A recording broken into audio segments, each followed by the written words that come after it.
Good morning, everyone. Hope everyone is doing well. Yay, it's the weekend.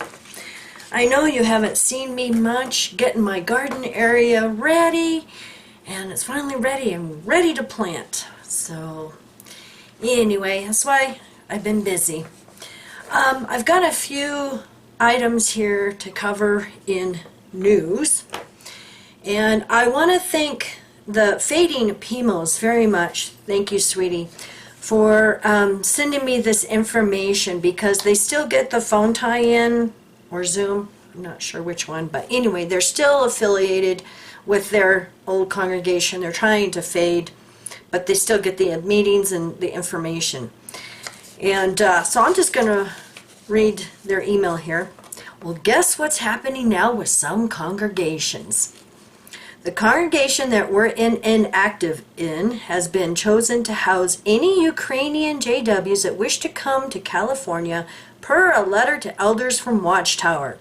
So now they have a form that those who want to house refugees will fill out and wait for further instructions from the branch to see if any of the families want to leave their present circumstances in Ukraine and Russia. They specified that they weren't forcing any families to come over unless they want to. Then they ask, I wonder if the U.S. government is offering Watchtower money to do this act of kindness to these families. I wouldn't put it past them. We know Watchtower's always got their greedy little paws out to get money. And I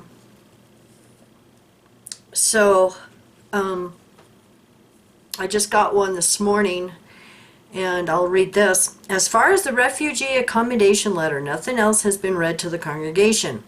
The only thing they read was a letter stating that many congregations went back to Zoom due to the spread of COVID again.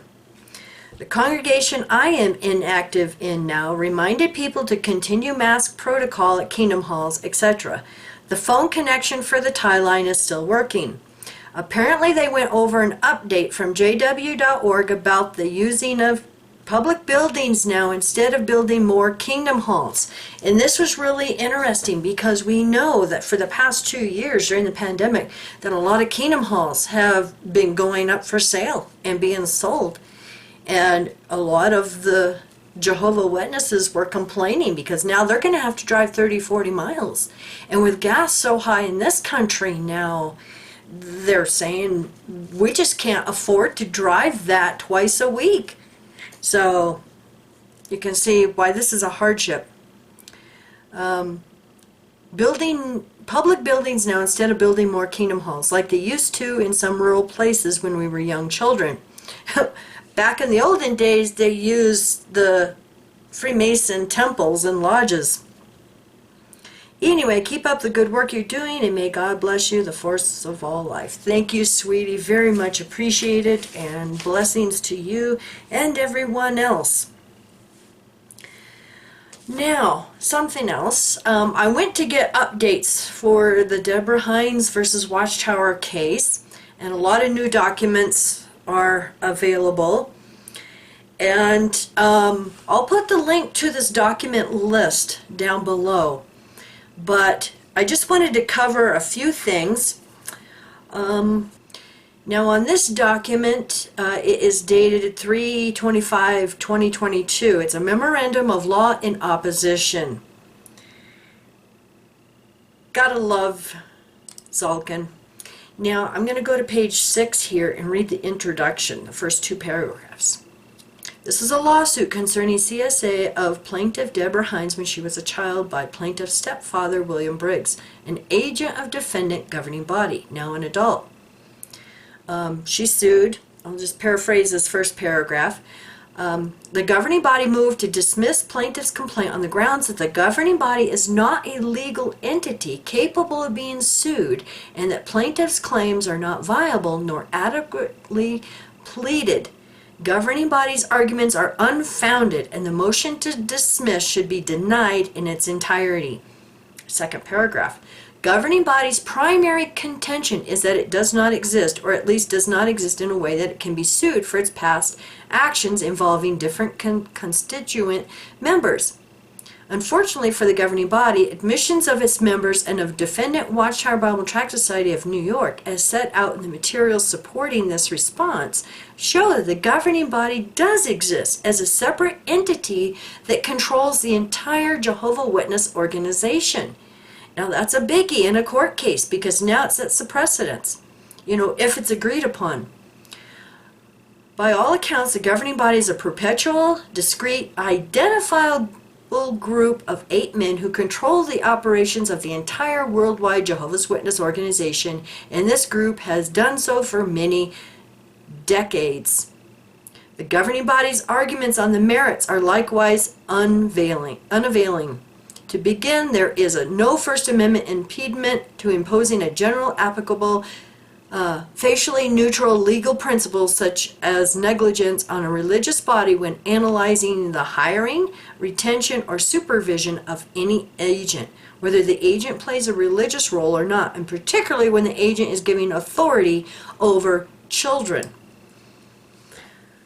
Now, this other one is an affidavit or affirmation in opposition to the motion, filed 325, and here on page 2, number 8, Exhibit E is a notion of motion and motion to otherwise quash order granting plaintiff's motion to compel the deposition of Garrett Loesch and the underlying notice of taking the deposition of Garrett Loesch with production of documents required. Video recorded for us at trial in the case of Lopez versus Watchtower Bible Tract Society. I love Zalkin because he's using deposition in a California case in this one now to show Garrett Loesch's testimony. He goes on, I litigated this case against Watchtower Bible Tract Society of New York. This motion was filed by the personal attorneys of governing body member Garrett Loesch seeking to quash the court's order granting my client's motion to compel the deposition of Loesch. Number 9, Exhibit F is the declaration of Garrett Loesch in support of motion to quash order granting plaintiff's motion to compel. Love this. So Zalkin is using Garrett Loesch's deposition now in this case to show that governing body is an entity that can be sued and they are in control of the entire organization. And that's the thing, is when you can put a face to the governing body and prove that yes, these are 8 men that are controlling the entire membership, the entire organization, well then guess what? They can't say, oh, governing body doesn't exist. So this is going to set a precedence. I did notice here, filed on March 25th, 2022, is Exhibits A, motion number 1. It is a Watchtower letter to Applewhite. Yes, that Applewhite, Monica Applewhite. I believe she was the same one that testified in the Astronomer World Commission.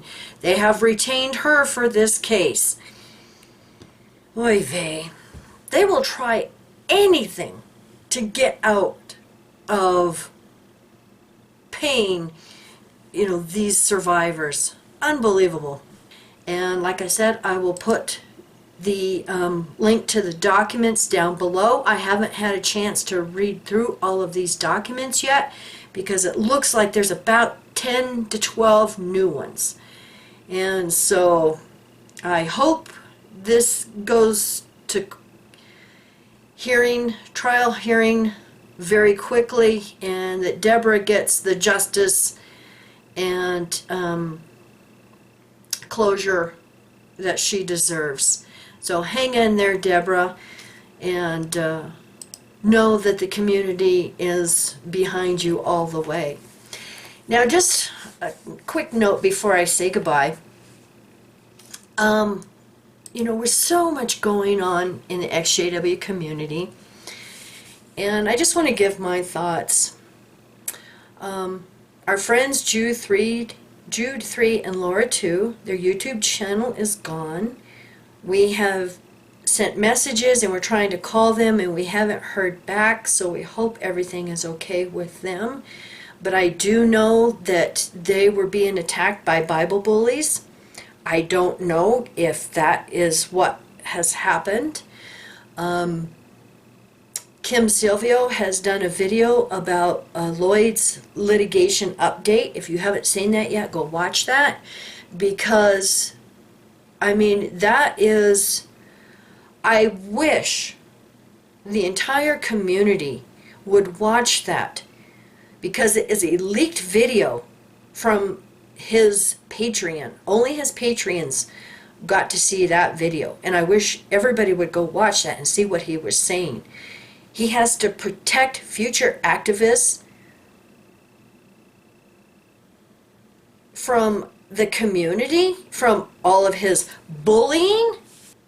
You know, there was a meme going around, and it has a picture of him, and it says, "I'm protecting future activism by bullying activists now." And that's the truth. So, you know, in all of this, you know, and we've been having problems with Bible bullies for 4 years now. But I just want everybody to think about something. I've talked to two in the past 2 weeks who want to start their own YouTube channel and tell their experiences and do their own videos. One of them was a CSA victim. And so I want everybody to think,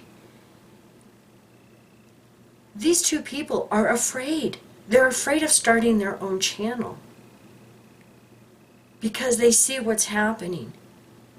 They see the bullying. They see, you know, YouTubers like us being shut down.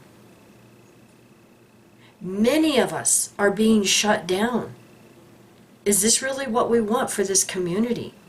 Because that means Watchtower wins. If we allow, you know, these bullies to chase other YouTubers away, that's taking away their voice. If it prevents someone from starting their own channel and telling their experience, Watchtower wins.